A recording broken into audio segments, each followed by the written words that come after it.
Yeah, you're good. Take your time. Go ahead. Just kick us off, bro. Everybody, we are back. It is a twofer episode. We got twofer. It's Thursday. We're live streaming. You know what I'm saying? I'm ready to give you guys something new. A game day Thursday, Thanksgiving live stream. Happy Thanksgiving out there if you celebrate. Happy out there, but you guys already know what it is. It's Tape Don't Lie. It's your favorite Raiders podcast, favorite Raiders channel, favorite Raiders breakdowns, right? Subscribe. Hit the like button if you like it. Hit the dislike button if you dislike it. You know, also leave a comment if you like it. Leave a comment if you dislike it. All right. You know, as already know what to do. It's manscaped.com. Discount code TDL. It's like I say, guys, we're getting close to the holidays. Go ahead and get to go to Manscaped. Hook your dad up with something, you know what I'm saying? You know, hook him up with the shirt, whatever you want to hook him up with. Hook him up there. And also maybe hook him up with the TDL shirt too. You guys want to support TDL? Go ahead and hook him up. You know, hook up your brother, hook up somebody else. Somebody be a Raiders fan. Let them know about Tape Don't Lie. Hook them up with the Tape Don't Lie t-shirt. All right, guys. So, you know, BD dropped the defensive breakdown last week. You know, we're going to do a little offensive and defensive for the Cowboys. But of course, I'm going to get into the offense this week. I'm going to mix the Carfax and an offensive breakdown. I'm basically almost going over every play. So, all right. So if that's what you're saying, why don't you just jump straight into it, bro? All right. You know, let's just jump straight into it. All right. So while you're getting that set up, okay. I want to tell everyone that we may or may not have had a slight miscommunication as to why I did a short little segment reviewing the defense's performance against the Cincinnati Bengals, but you know, it all worked out because we're breaking out this live stream. I think this is gonna be a fun show. Yeah, I think so too. And you know, get the viewers up. you know, guys. I know we're not talking about Darren Waller. You know, and you know, Darren Waller. You know, his rumors and all that stuff. We're not talking about replacing Mariota. We got no clickbait here, but you know, come on. It's all right, guys. I got to start titling the videos like that. Yeah, we won't even talk about it. Yeah, we won't even talk about it. Should Mariota start over Carr? That should be like that should be our headline, so we can get some clicks, because that's the only way people get clicks these days, and we're making up who's open. Yeah, you say Abram, the biggest bust. Just the name. Their Carr's missing wide open guys. Yeah, that's what we need. We need something like that. Yeah. He's missing wide open players, and then show like nothing. All right, here we go. Let's get it. Let's talk about this offense, guys. I mean, that's what everybody wants to talk about. It's the big, offense, defense. Who cares? They can't get off the field on third down. It's all about the offense. So let's do it. All right. Let's do it. So let's start off with this run play right here, which is inside zone slices. The first play of the game, guys. First play of the game. And this is how inside zone is usually blocked up. Okay, you see it like Andre James is supposed to go up to the center. He's supposed to do a quick jab, go up to the center. Quick jab, go up to the center, right? You know, quick jab, go up to 55 for Colton Miller. But that's not going to happen here. So it's going to get a little depressing here, guys. So so for Andre James, for some reason, this is coach. He's going all the way over, right? Instead of just going right up to the linebacker, right? And you see Colton Miller doing the same thing. He's going too far over on inside zone, allows 57 just an open gap because John Simpson makes a great block, but then he blocks him into Andre James. So that kind of shows how this game is going to start. All right, so next play, right? We got the little screen, right? You got second and 6. We got the little screen here now. I want you to watch Sam Hubbard. You see where Sam Hubbard is, right? Sam Hubbard is 91, right? It's Trey Hendrickson. Sorry about that. You see where he is? He knows the screen's coming. He knows that's coming based on alignment. Oh, he guessed right. And since he guessed right, that makes Foster Moreau lose his block, right? So Foster Moreau has to block him. Zay Jones goes past the guy who's closest to Darren Waller. He probably should block him, because then Darren Waller might have a one-on-one right there, and he probably could still score. But Trey Hendrickson blew that play up because he knew it was coming. I know a lot of people say it's an RPO, but if you watch Derek Carr, he doesn't read the defensive end. That's a pure play action screen. All right. So, and then, next drive, you get a nice little choice route. Darren Waller here, bam, 25 yards, choice route. Boom. Good pass on first down. But then we're like, oh, okay, let's get cute after that. We get cute. We get 3rd and 4, right? Let's get cute. This screen right here. I know it's frustrated a lot of people on this play because it's 3rd and 4. I mean, you need a first down, and then we get a nice a screen, right? That wasn't going to work anyways because Mike Hilton is beating Hunter Renfrow in 57. He's on his way. He's on his tail, right? But this Derek Carr thinks he's going to turn the other way. Kenyon Drake turns the other way. It's an ugly pass, and then he doesn't catch it. They're off the field. I still think they should have went for it on 4th down here, but you know how that goes. They didn't do that. They've only gone for it on 4th down 3 times since Bisaccia has become head coach. But I mean, when your team is like struggling on 3rd down like this and you're inside the 50, you got to go for it. All right. So here's another play. This is Fort Verts. You know, I saw people talk about this play, how Brian Edwards is open, but I want you guys to watch Logan Wilson on this one. So we're going to have Fort Verts right here under center, kind of jet motion, right? So Logan Wilson, as you can see, where, you know, Carr wants to go to Edwards. You can see Logan Wilson is reading Carr's eyes. And he's ready to jump that, right? And the pressure with it, you know, pushing it back into Carr. Carr can't step into that throw regardless. So he has to check it down there, right? So, you know, I've seen people say that this was some kind of, you know, he's wide open or whatever on that one, but he wasn't. And then, you know, then we get the run game going a little bit, right? Get the run game going. But I want you to watch Jermaine Pratt here, right? Jermaine Pratt, watch him crash. Okay, watch him just crash. And that's why the Raiders need to run play action like every time they pass. Because you see how he just crashed like that for no reason, just crashing, totally guessing. And if that was play action, man, that is a big play behind him. And then here's another 3rd down here. You know what I'm saying? We got a choice route from Hunter Renfrow. We got the little corner route from Darren Waller, and we got the go route from Zay Jones. So Carr wants the go route, but you see how Awuzie and Bates, they play man match. They switch it up. So they're locked up, right? And Carr sees that. He tries to get out the pocket. I know some people wanted him to throw to Darren Waller, but Awuzie is just, you obviously guys don't know how good he is. All right, so next play, right? Oh, we got Yankee. You got a Yankee. 1st down. Look at that. Play action. Wow, crazy. 21 yards. Interesting. It's very interesting there. Look at that play action. Oh, look at the linebacker. Look, is he going to look at Jermaine Pratt? Did he crash just like last time? Oh, crazy. Wow. All right. Anyways, and we got 1st and 10. Okay, right. 1st and 10. We got a choice route right here, right? We got choice to Darren Waller.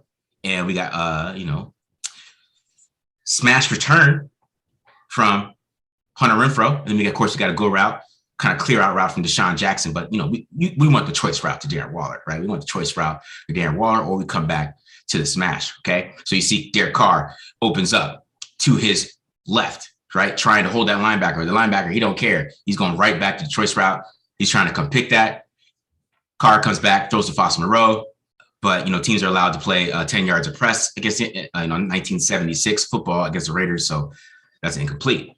All right. 3rd and 6. Carr, he sees a cover 0 blitz. You see cover 0. You see their manned up cover 0. That's what he sees, cover 0. Okay. So he's going to change it to power O. Now, right before the snap, see Jesse Bates? You sick dude. He calls out of the blitz right before the snap. Right. And there's still a hole, but Logan Wilson was coming to blow this play up anyways because they came out of the blitz. But watch, Sam Hubbard just makes an incredible play. He beats Darren Waller, and then he dives under John Simpson and undercuts Kenyon Drake. That's just incredible. And like that's what happened. A lot of this game, it was basically just that. Like they just had some players that just made plays. Okay, so here's a reverse. We got a reverse here, right, to Deshaun Jackson, which is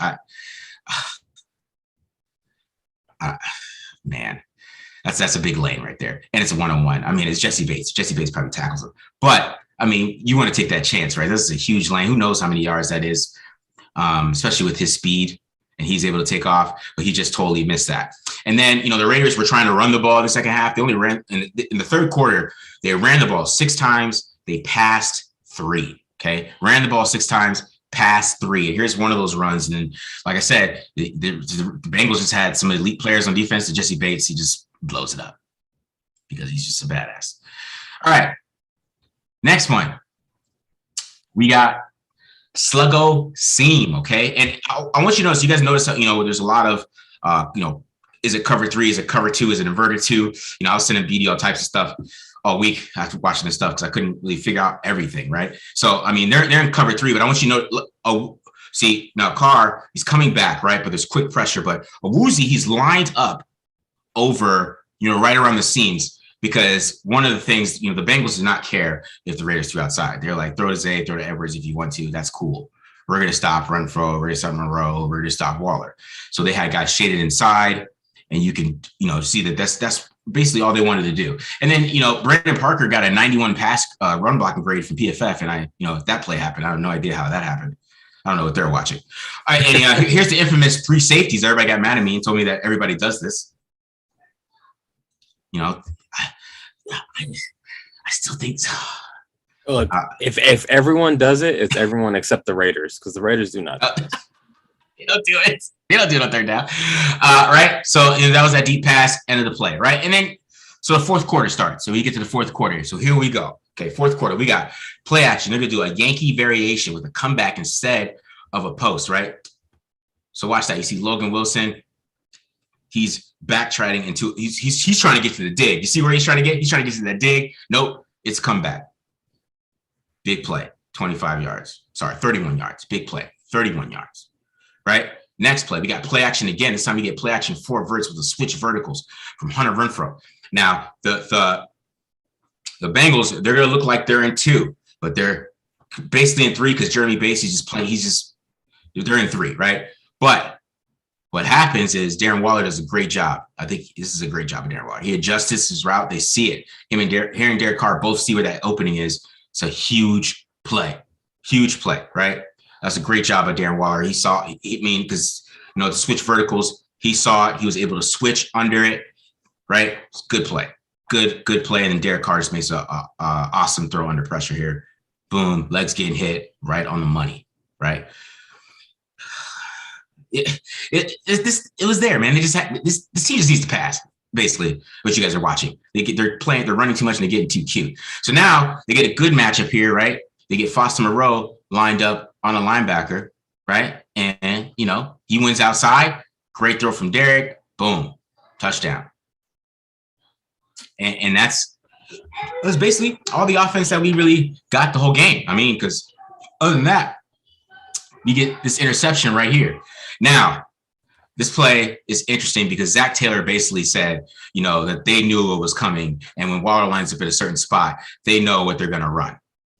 Zach Taylor said that. So let's watch Eli Apple here, right? Okay, so Eli Apple, right? Derek Carr's trying to hold Eli Apple on Zay Jones so he can hit Darren Waller over the top, right? But Eli Apple was like, oh, a smash. And he and he breaks it, intercepted, right? That's great cover 2, right? Yeah, cover 2, right? Route recognition and everything. So, you know, and then the Raiders start, you know, trying to move the ball down the field, you know, too late in the game.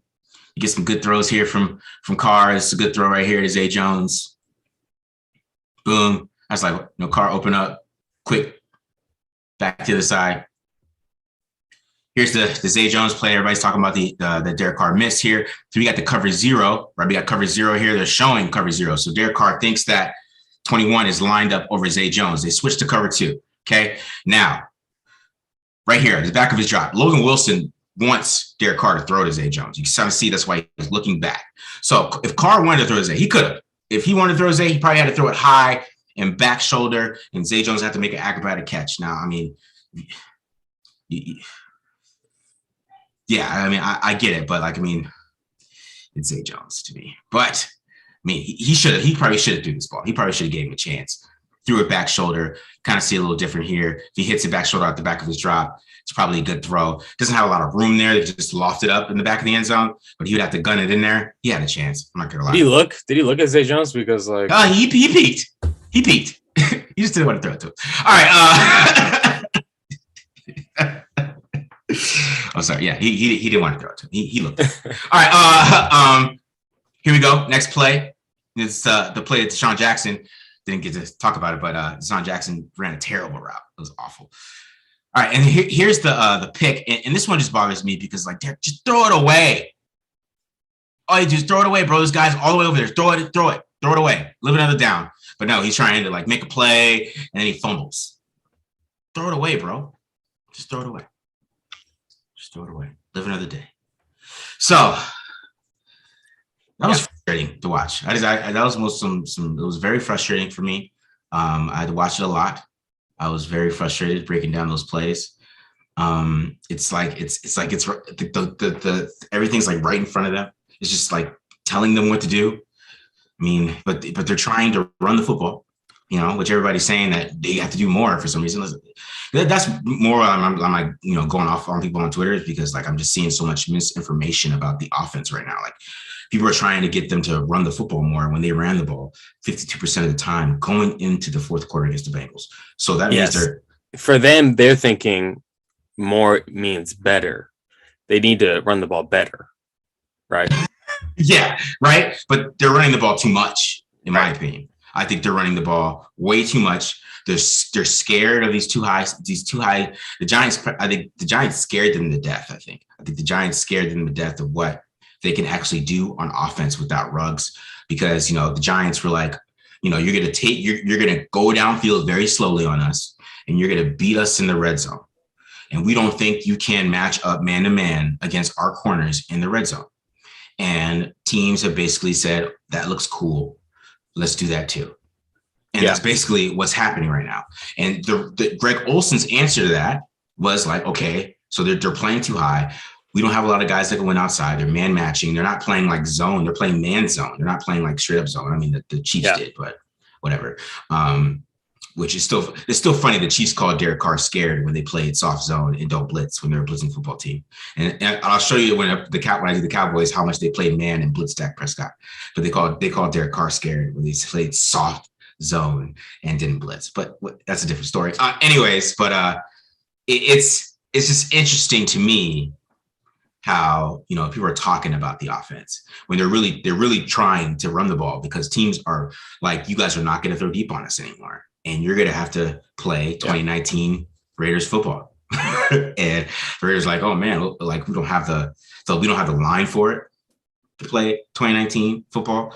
We don't have the guys outside for it in 2019 football. And everybody knows what 2019 football is on tape. They already know it. Like, you see a choice route, they see the guys lined up a certain way. That's why I said like that. I showed the Trey Hendrickson play. Like you see how Trey Hendrickson, he didn't even try to rush the pass. He just kept going he just kept going, right? He just kept moving. He didn't even care. He cheated over it. He cheated over there. I think the tendencies at this point, like you're saying, the film is out there, so the tendencies are out there.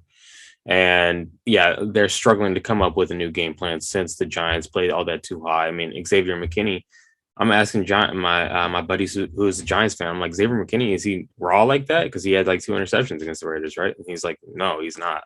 So like he never does that. So if Xavier McKinney's out there playing, like his best game of his life, playing too high against Derek Carr is probably thinking like, okay, I can't keep on making these guys highlight reels, So and I agree. Like there can be some anticipation. The Zay Jones, he could have thrown that back shoulder. With the linebacker crashing back shoulder, there's no chance probably of yards after catch for that.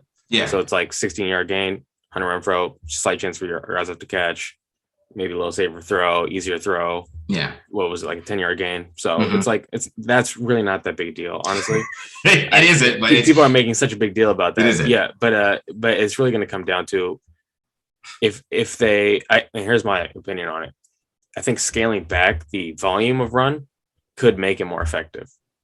Right. Like having change ups, like you're saying, doing plenty of play action, and then running on like weird times, and I think that they were trying to do that a little bit on 3rd and 6, but when you've been running all game, I think it's kind of like obvious at this point, whereas, if it's like a 3rd and 6 and you've run the ball like, 30% of the time so far that game, you might be able to get away with it. But I'm curious to hear your thoughts before we move on. What about the offensive line? Like they're just not getting it done in the run game? No, the run game is not bad. It's really not bad. I mean, they had a really good success rate. I mean, the success rate of the whole team was 59%. So like they had a 59% success rate for the game. It's just what happens is they suck on 3rd down. Okay. So And I think Greg Olsen knows that they suck on third down because they literally try to avoid it. That's what they try. They're literally trying to avoid third down. I mean, they have been since. I mean, to be honest, I mean that's really smart NFL football. Like he's from Sean McVay. I mean, that's what Sean McVay tries to do. Those guys, they don't play for third down. They try to avoid it. And then if you have a third down, you have a third down, right? And what's happening is since they're trying to run the football, they're having more third downs. Instead of when they were pass first, they didn't have a lot of third downs. Like the Eagles game, when they went into the fourth quarter, they had 6 third downs altogether. You know, right? They're and you know they're I think they were 3 of 6 at that point, right?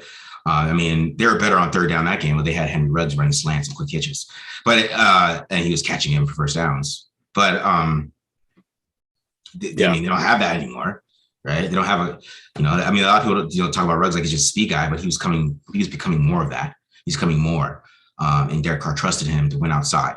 Like it was like a trust. Marcus, stop talking about Henry Ruggs, bro. It's over. Okay, I know, but like, but it's just like the perspective. I'm just trying to get perspective. Yeah.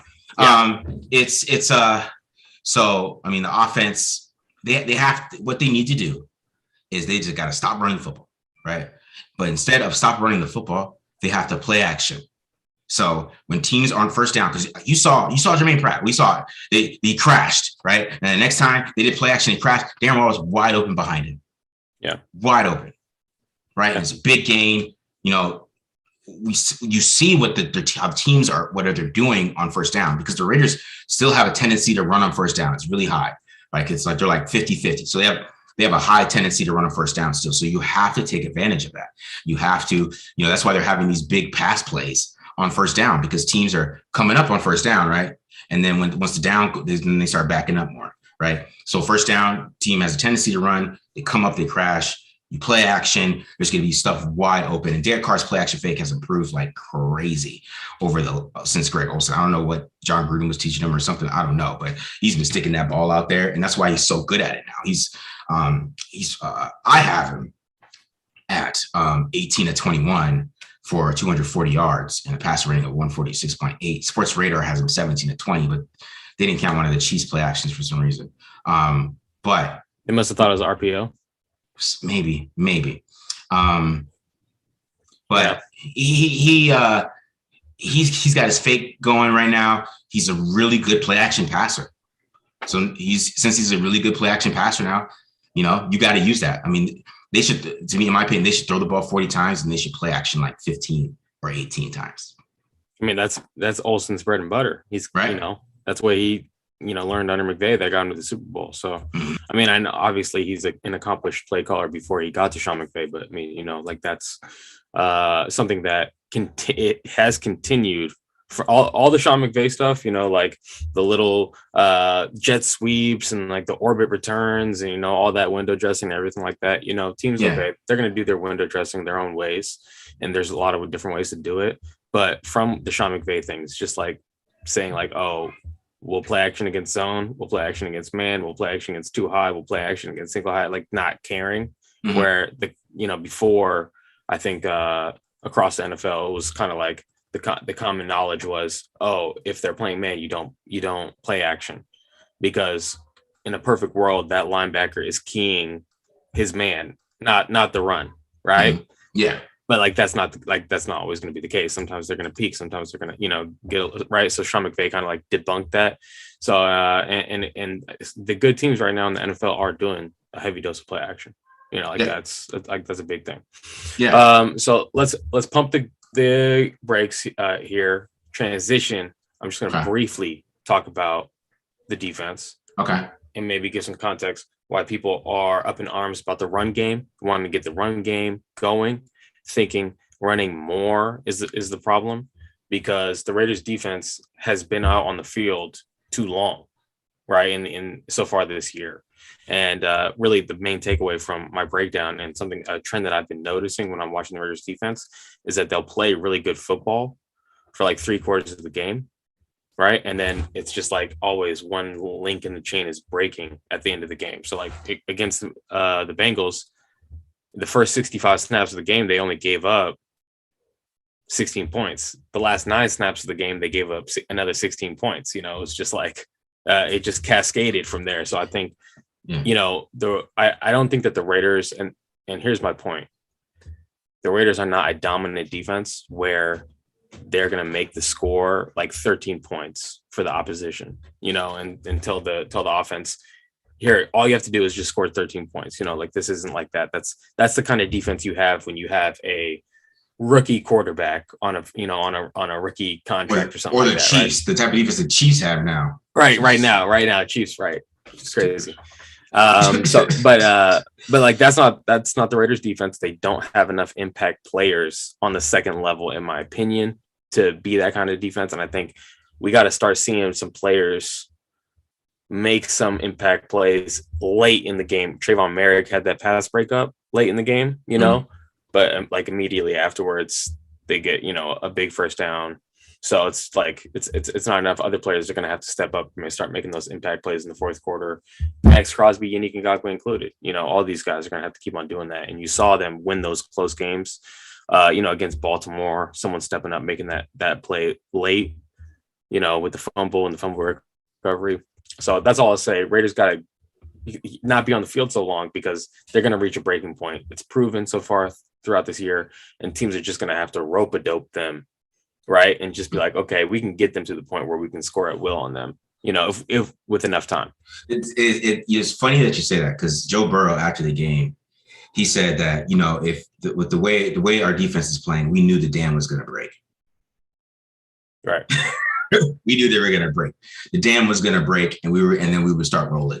And that's what happened. And then the dam broke and we started rolling. Yeah. I mean, what was the final score? 32-13. 32-13. So that seems like almost like a blowout, right? But it's like that's not the case, you know. So it's just sometimes like the box scores, or sometimes you'll look at like, oh, the Raiders defense sucks to give it 32 points, or you know, yada yada yada. But like you got to take some things in context here. But obviously, it's not good enough. Still, the defense is not good enough to get it done with the current ways that things are trending, you know, on both sides of the ball.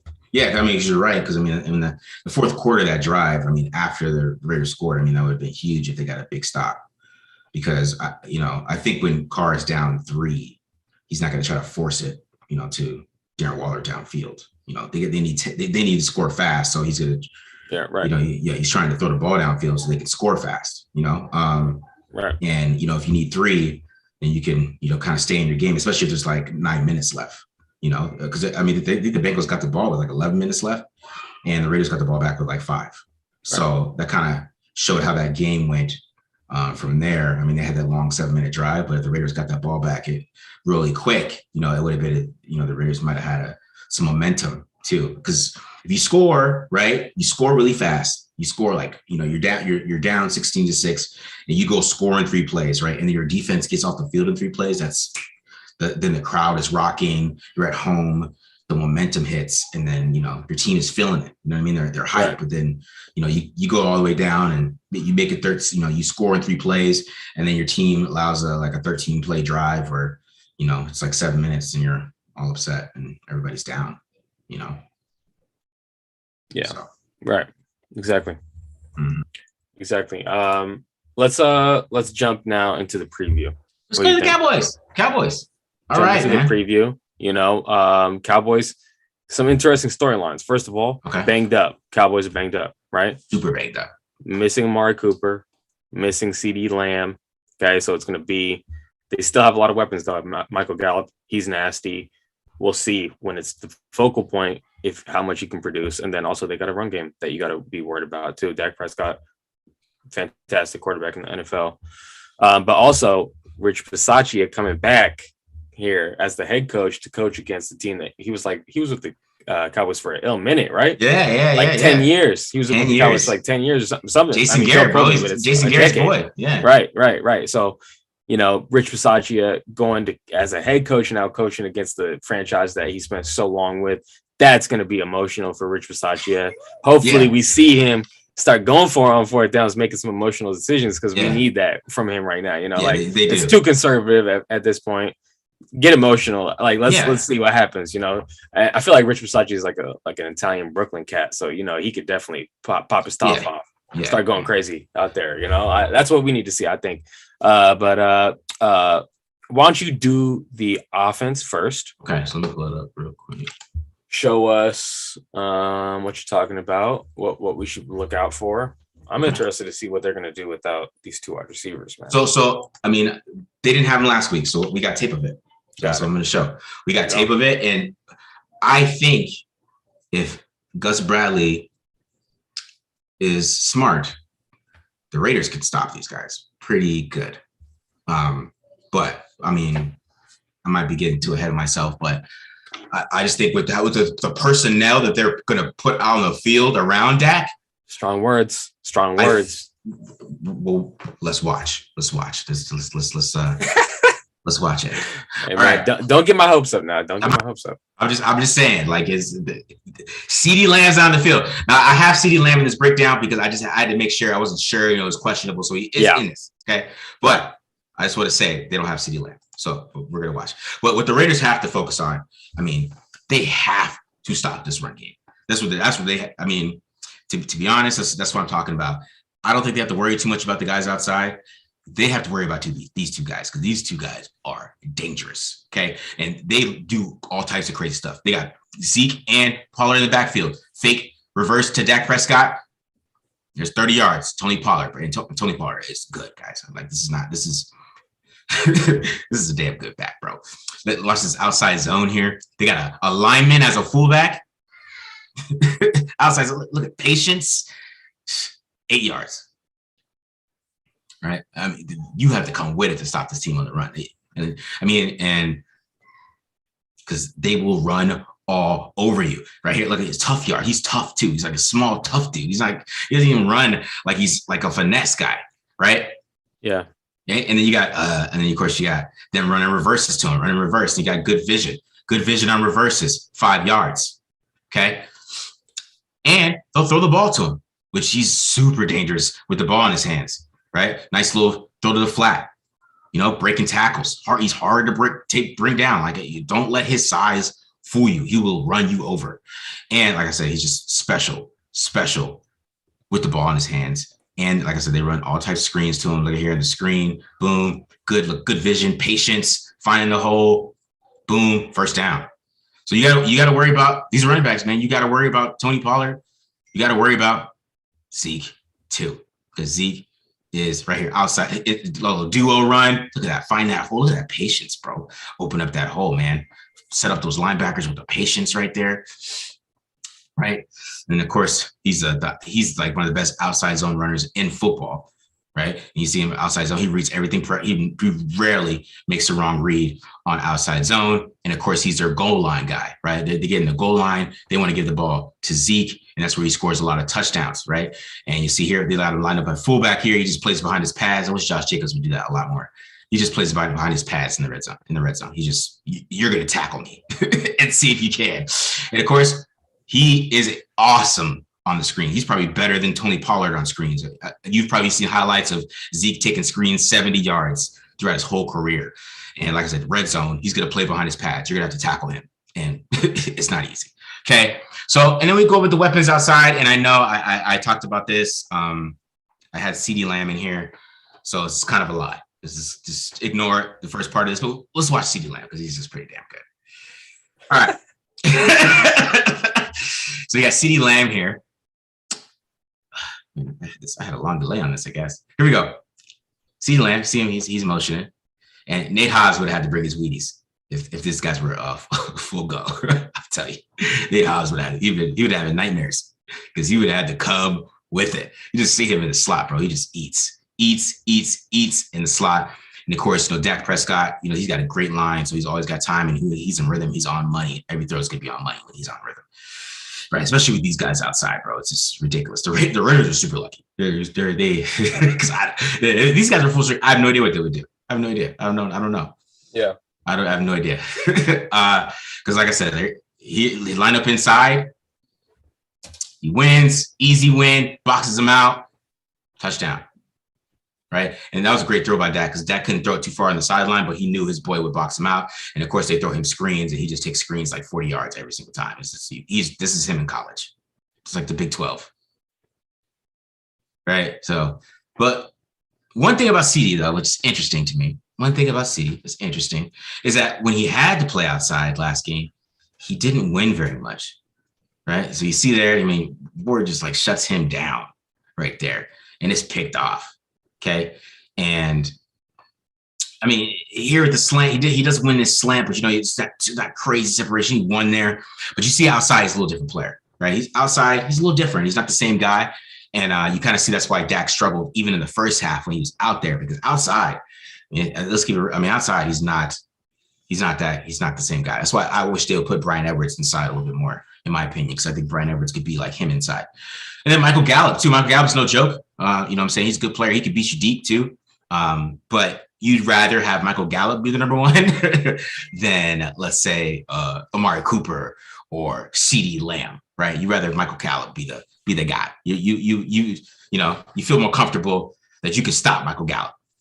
But, Dak, he's going to make plays anyways. You see that he made that throw to Michael Gallup, and then you see him outside right here to Michael Gallup, and he can't beat press that well either. So you guys are seeing the formula here. You're seeing it. I hope Gus Bradley sees it. I mean, the Chiefs aren't playing too high against them. They're playing single. It's middle of the field, close. Just saying. All right. So Dak Prescott. Now, Dak is special, guys. This is probably one of my favorite quarterbacks in the league. I think he's elite. I struggled not to rank him one when I did the quarterbacks. I was like, Marcus, calm down. Let me think about it, because this dude, he's elite. And we are lucky he doesn't have his weapons. And we're about to watch why. We are super lucky he doesn't have his weapons. Like a good pocket movement. He's got plenty of time right there to Michael Gallup. Nope, you can't catch it. Blown up. Right? Pocket movement, plenty of time. Good throw, right on the money. You see it right here, play action, right? Buying time, right? Buying time in the pocket. He's the last of a dying breed. He's the last of the pocket passers. Last of a dying breed is Dak Prescott. That's why I love him so much. This last great pocket, the great pocket passers we got. And then, you let him down right there, Noah Brown. Saying we're going to be facing Noah Brown and Michael Gallup and Cedric Wilson, guys. So, and like the Chiefs had no respect for him. You can tell the Chiefs did not respect them at all, because the Chiefs played too high against the Raiders. They played cover two. They didn't play any cover two this game. They were like, we're going to blitz you and play man to man. And this throw is just ridiculous. So let's hope these Cowboys receivers decide not to just become superstars this week and catch these dimes, right? Because you gotta hope, because he's gonna meet. It doesn't matter who's out there. This is like my perfect example of like people like, what, number one wide receivers don't matter. Like, obviously they do, because we just watched like three great throws. Because now let's watch him with his players. Right? Oh, look at that. Right to Michael Gallup. Nice move outside. Right? To tell you, like, this is, if, when you build a quarterback, this is what you want. You want a guy who's great in the pocket like he is. And then, when he needs to, can get out of the pocket. But he doesn't, it's not like a thing he try, even like that doesn't run. You know what I mean? But you see here, play action. Look at this great boom, right on time, right to Amari Cooper. Right? Bang, bang, bang, bang, bang. Right? And that's him. And he's just so good. He's such a great quarterback. Play action, boom, right there. But Dak Prescott fumbles a lot. But you guys didn't know that. He has 10 fumbles lost since 2016. He leads the league. He has more than Derek Carr since 2016. Dak Prescott. So Max Crosby, then when they get pressure on him, they got to go for that football, because he will fumble. All right. And as much as I love Dak, this is Yannick Ngakoue special here. Yeah, right. And Dak also is a psycho. We talked about this during the summer. He's a psycho, and he's going to try to fit the ball to tight windows. And when he gets in, like I said, these guys he doesn't have the same guys out there. So when he gives you one, you have to take it, because he's going to give you one, because he loves to test tight windows, because he thinks he can anticipate into any window there is, which I kind of feel him. And that was a little bit of a duck, but he really feels like he can anticipate to any window that is alive, right? And he's going to try to. And you're going to have a chance to get some, just like this one right here. They read it, boom. You got it. That happens, you got to get it, you know, or it's going to be a long day for you and you're going to be upset because the next throw, he's not going to do that, right? So if he gives you one, you have Is that Eric Harris? Yeah, it's Eric Harris. That's a legend. That's a legend, Eric Harris. Dropping the interception tub 6. Eric Harris. That's a great way. That's a great way to end it right there. Raiders legend Eric Harris right there, guys. Couple things. Okay, go ahead. Pump the brakes on Dak Prescott because this is a Raiders film channel. We're gonna lose some subscribers here. Save that for your freaking quarterback podcast, bro. Get out of here with this Dak Prescott love. No. He's legit. He's a very, very, very dangerous quarterback, like you're saying. Mm-hmm. Anticipation, plays from the pocket, but he does have some athleticism. I mean, the ankle, is a recent injury. Dak is not athletic. I don't want to hear that. He's not athletic. He's not. That's why he plays from the pocket, because he's not. Yeah. In the red zone, he's deadly. He has I think he has. He has 31 touchdowns inside the red zone, since he's been in the NFL. So he in the red zone, that's something you gotta watch out for too. He wins first with his arm, 100%, and second and last with his arm, 100%. Yes. But then also you have this offensive line that he has the run game that you have, even without the marquee wide receivers. This is a tough offense to stop. Yes. And it's really going to come down to, I think, a lot of adjustments throughout the game, because who knows what the Cowboys are going to come out looking like, right? Because they're down. Who knows what they're going to come out looking like? They might come out with 2 tight ends. Who knows? And the Raiders are going to have to adjust, and it's going to be a continual cat and mouse game. It's going to be really interesting. And then the last thing I'll say is, do you remember Noah Brown playing for Ohio State? Yes. Remember we had that the sickest catch in the history of college football, behind, he's caught the ball behind the guy who was face guarding him or whatever, and then Noah Brown in college also was a fantastic blocker. He's never been much in the NFL, but like you're saying, hopefully Noah Brown doesn't decide to do one of the Noah Brown things that he did in college, today against the Raiders. I mean, you said that if Gus Bradley's smart, he could take these guys away, right? I mean, I'm guessing you're saying the Chiefs play in single high. It's okay for the Raiders to be in single high against these guys, especially with how much they're going to run. And then Casey Hayward could match up on Gallup. Faison could probably match up on Gallup. I don't think that's going to be a big issue. He can match up on Noah Brown for sure. Oh, yeah. Come on. So I think staying in single high is going to be fine. It's going to be a big cover 3 game for the Raiders. Yeah. It's going to come down to, though, because Dak Prescott is so good finding those tight windows, the Raiders leave these big windows in the middle of their cover 3 open, and they just rally. Dak Prescott will pick them and just march down the field. So I think the Raiders are going to have to be aggressive. You saw that Eric Harris play. Yeah. He's jumping. That's the only thing he's playing. He's selling out for that, right? Yeah. Raiders are going to have to do something like that. In the middle of their cover 3, guys just saying, hey, I'm just going to just pull the trigger now, go for it, in order to take advantage, because he's going to get that ball out quick, right? He's not, if you're waiting to rally every single time, he's just going to pick you apart. Yeah, 100%. Yeah. You have to play him like he's one of the. Well, it's interesting because I think they should focus on the run in this game, because what Kellen Moore does, which is really cool, is that he doesn't have a scheme. Kellen Moore does not have a set scheme, or has that identity. He draws up plays for you that week. So you really don't know what they're going to do this week. He's a matchup guy. He's a matchup guy. But what does the matchup say to him? Right? It says run the football, just like they did against the Chargers when Pollard had 16 carries and Zeke had 16 carries. So from what I imagine, that would be his plan, because they're not good outside. So, and this team can't stop the run. That's why I think they need to play, they should play more base this game, play more of that, play more of, have, KJ Wright and all those guys in the field so they can stop the run, play more of the 4-3 under front and all those things where, they have 5 on the line and play more bare front, stop the outside zone. I think they needed to do more of that this game and get the Cowboys into 3rd and long and force the guys to win outside. That's force them win outside, right. For sure. And then for sure. and then Nate Hobbs, he just has to control Cedric Wilson inside, and I think that they can do it. I mean, will Dak target tight ends? I mean, they don't really like to. You rarely see it, but who knows? They might. I mean, that might be their game plan today. Who's their tight end? Jarwin. It's Schultz and Blake. Schultz. I don't know.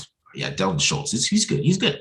Schultz, good player. He's a good player. But you know, how will they attack him? You know, will they attack inside? I mean, that's where the weakness is. So that's probably where Kellen Moore's going to try to attack. He's probably going to attack inside because, like I said, he's a matchup weakness guy. He's going to try to attack your weakness. And I think regardless, Raiders defense is going to be okay out there because of the injuries. Mm-hmm. It's going to come down to what the offense is going to be able to do against this Dallas defense. Yeah. And the Dallas defense, from what I was watching, they're actually pretty darn good. Yeah. Right. Uh-huh. So I want to hear your thoughts. I'm just going to run through my breakdown real quick. Okay. And then I want to hear your thoughts on what the Raiders could do against this before we wrap up. You know, I think a game starts pretty soon here, so we might lose some viewers. Okay. But so let me just jump into this right now. Let's get it. All right. So first, I'm going to talk to you about the Cowboys scheme. Okay. This is an interesting kind of scheme that they got going here in terms of doing a lots of disguise. Okay. And what it does is it makes quarterbacks think twice, process post snap. Okay. And then, you know, that's when mistakes happen. So here we go. If we're looking at this, it looks like single high. Okay. But at the snap, these guys are going to get back here into cover 2. Okay. And it's just the post snap picture changes and it leaves Patrick Mahomes kind of figuring out what to do. Not only that, they're going to send a 3-man rush. So they're going to drop 8, only rush 3. It's a weird look, a lot of disguise, great play call on a 2nd and long at that, where they're not really even playing the run because because it's the Chiefs. Okay. Here's another kind of thing that they got going on here.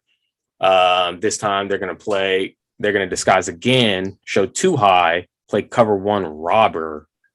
Okay. And then, so this safety is going to get back here, even though it looks like it's too high. He's going to close the middle of the field. This safety is going to come up and play the robber technique. It's man across the board.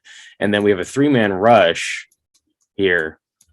And then this guy's going to be back here to spy. And not necessarily that they would do that against Derek Carr, but it shows that they're going to change things up. They're not going to go in with the same exact game plan. They're going to try to take away what a quarterback does best. Okay. And they do it by disguising and playing matchup across the front. Now, we got to talk about Micah Parsons, okay? This guy, oh my goodness. Just incredible athlete, first of all. I mean, at 6'3", 250 pounds, he ran a 4.39 at his freaking pro day. Ridiculous, okay? But he's not just an athlete, okay? Like, look at him out here. He's going to rush against Eric, whatever 77 is. I said Eric Fisher almost. He's going to rush against him. He's going to front him. Okay. Go for that bull rush, but then disengage, swipe the ball out of Patrick Mahomes' hand. That's a textbook pass rush. Okay. And then, oh, look, he can rush off both sides. Okay. You see him here doing that, getting underneath that left tackle. Okay. I love this play right here because you see him. He's got the post hand and then he's going to rip underneath with this hand. It's a textbook pass rush. Don't really see rookies come in, I would say, that polished. Is he a middle linebacker? he was a middle linebacker in college. And look, and he plays linebacker too for the Dallas Cowboys. He plays pass rusher and linebacker, okay? And Dallas likes to get into a lot of too high. When you're a too high team, the boundary side of the formation, if you got 2 receivers, your will linebacker has to play coverage. It just is what it is, okay? That's what Mike Parsons plays. And so they're going to play too high over here. And so to the boundary, he needs to wall the vertical of number 2, okay? And then the corner is going to jump anything out here to the flats, okay? And watch Micah Parsons just do a great job maintaining, okay, his inside leverage and just kind of roping off the field here. And then before he just triggers down, okay, and makes a big tackle for a loss in coverage. So he can do these things too. And oh, look, if you need him to hustle after the quarterback, he's not going to ever pump the brakes. He's never going to take his foot off the gas pedal. He's going to hustle to the ball carrier.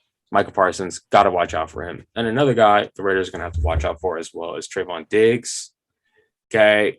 This guy, this rep down here against Adam Thielen kind of shows why he's one of the best in the game right now. It's just a fantastic use of his length to rope him off, even though maybe takes a little bit of a false step, turns his hips the wrong way, but because he has the length, he can rope him off. And then what he is best at is finding the ball in the air. Okay. Trayvon Diggs. Now, something that the Raiders might be able to take advantage of is Trayvon Diggs. What he likes to do is he wants to get ball production. He's always looking for the ball. We see him take his eyes off his man, peek inside here, come off and try to jump that little screen and give up a touchdown to Adam Thielen. Diggs does this a lot. He gives up a lot of touchdowns. He also makes a lot of plays in the ball. So it's a feast or famine. It's a feast or famine, and he takes a lot of guesses. And the Raiders are going to have to take advantage of that. Another guy to keep your eye on is this guy named Jaron Kearse. Jaron Kearse, first of all, this is a safety. He is taller than Travis Kelce right here. Okay. His head is above Travis Kelce's head. All right. He's a 6'5" safety. Okay. That the Dallas Cowboys have. He plays a lot of spots for them. Okay. But they use him as a matchup player against tight ends when they like to go man-to-man coverage. Okay. He's in the slot. Okay. Gets a little reroute on Travis Kelce, recipient of a Travis Kelce drop. It's crazy that Travis Kelce has been dropping everything, but then when he plays the Raiders, he goes crazy. You can't get open against anybody. And then, all right. Anyway, go ahead. Anyways. And then now, because this guy, Jaron Kearse, has such great length, it's not like most tight ends, what do they do to win? They rely on their length, right? But you don't have it. You do not have that advantage going up against Jaron Kearse as a tight end because he's such a unique physical profile of a safety, right? So if we look at him right here, the way that he gets singled up, right? They know, okay, we got a big safety out here. We're going to take a shot. We're going to line our tight end up out there. This is how they play man-to-man coverage. They walk their safety out, okay? But we see this guy get a little foot fire, okay, which creates some separation, and then a little subtle push off. You got to be detailed. You got to be nuanced when you're going up against Jaron Kearse winning in man coverage for Darren Waller. It's going to be fun matchup. And then, this guy, Jaron Kearse, not the greatest player in space. I think he can get, isolated out there in space because he is so long. But, it's an interesting group of players that they have. A lot of talent. A lot of talent on this defense. A lot of size on this defense. Leighton Vander Esch, 6'5" linebacker. This guy, Jaron Kearse, 6'5" safety. The corners are 6'2". Like there's a lot of great length on this team. One thing I will say is I came away really impressed with the safety, Donovan Wilson. And he went out. I think he's on some list. Is it COVID? Is he a concussion? Who knows now at this point, players dropping like flies, right? But he's out against this game. So I think that's a big sigh of relief because he does such a great job keeping the top on that defense, right? He's not really good against the box, not making a lot of tackles, but in terms of just his position maintenance, staying on top of things, I think that him being out, Raiders are going to be able to take a little bit more shots down the field. So we'll see. What's interesting? I probably think, I know that you showed a lot of, too high there and a lot of them playing too high against the Chiefs. I kind of have a feeling that they're going to play more man this game because I think they're going to feel like they can match up against the Raiders. And what you just showed, it kind of made me feel like that even more because if they feel like they can match up against Darren Waller and they got somebody that can match up against him man-to-man and then they can match up everybody else against man-to-man, that's when, they feel like they can do it. But I think today, Derek Carr's probably not going to throw the Diggs side unless he could try to bait him. Unless they're trying to do some double moves. You got to bait him, yeah. He'll fall for some double moves, but it have to be something that they already ran. It have to be something that they show on tape. Like the one play that I haven't seen Greg Olsen use that he likes to use is the sluggle on the dragon, which dragons slant flat. That's a perfect play to get him on because if he sees slant flat, he's gonna know what the Raiders are gonna do. Let's The dude is a tape watcher. He's probably watching their tape all year. So he's gonna know what they're gonna do. He's gonna guess. So if you're doing like they do like their choice routes and they do dragging on the other side, or like even the interception that Derek Carter threw to Darren Waller, they did dragging on the other side. So let's say they set that up, right, and they run that, and then they hit them with a double move, and there you go. So they have to do things like that to get him. But I feel like what you showed. I believe. I mean, they probably have to use Renfrow a lot today. I think they got to focus on him a little bit, kind of get him going. I don't know what their plan is going to be for Hunter Renfrow, but I don't know who else they have inside to kind of guard him, especially if they have Chris coming down guarding Darren Waller. So from what you've shown, I think they have a chance. But it was interesting that you showed a lot too high there because I went on Sports Info Solutions. And Sports Info Solutions has them playing, cover 1 or cover 3 51% of the time. So, yeah, and it's Dan Quinn. Dan Quinn used to be Gus Bradley's linebacker coach, right? Mm-hmm. So he comes from that same tree. He is, not nearly as vanilla as Bradley. Watching his defense, it does not really resemble Gus Bradley. When they do get into cover 3, I understand the rules of their cover 3. They do play single high. They like to play single high because they think that they have the athletes to match up, like you're saying. Okay. Mm-hmm. And so I do anticipate that. At the same time, they're going to disguise. So if they're going to play single high, they're going to show plenty too high and drop a safety down or something like that. That's what they like to do. So I'll say that. And then the other thing I'll say about their defense, their secondary, it's got every type of athlete in it. You know what I'm saying? They got big guys who can wire you and, play man coverage. They got little guys who are like shifty, maybe play, against a slot. They got zone guys, they got man guys, you name it. I like a lot of their defensive backs coming out of college. DeMonte Casey is one of them, right? So I think Terrell Burgess plays there. Yeah, so they have tons of guys. Like their depth is crazy. Like their third nickel might be starting, on a lot of teams. So they have a really interesting group of guys, and they use them. They'll mismatch with them, right? So like one week you might have one guy playing safety, and then the next week he's playing nickel, and then another, like the backup guy who didn't even play the week before, is playing safety or something like that. They're gonna mix things up. So, and I think they do that because they think they have the cast where they can match up against a lot of guys because they have so many different body types in there. It gives them a good chance. Mm-hmm. It'll be interesting to see, if someone's up to stopping Hunter Renfrow, if Derek Carr and Hunter Renfrow are able to get on the same page. And then also we just need to see Brian Edwards win against man coverage. We need to see him win. Yeah, I mean, it's kind of funny. I mean, the Raiders are 3-0 against teams that play a lot of man. And I think they average over 30 points a game against teams that play a lot of man. So that's why I look at this matchup of man. I mean, it's the first time they're playing a single high team since week 3.